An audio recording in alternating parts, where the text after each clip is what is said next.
Hello lovely people, welcome to my channel. Thank you for clicking my video. In this tutorial we shall be looking at how to delete any status on WhatsApp.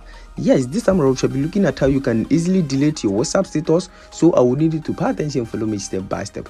The method of teaching you guys today is very simple, so you do not root to advice, and also this works in every country, so it doesn't matter your location.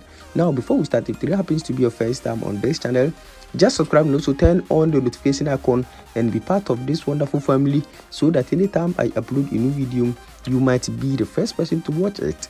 Now without wasting much time, let's get started.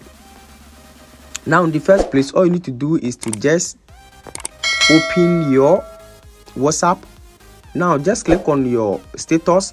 Now swap up. Now once you swap up, you can see Facebook and also the three lines at the upper right corner. Click on this, and once you click on that, you can see forward, share to Facebook, and also delete.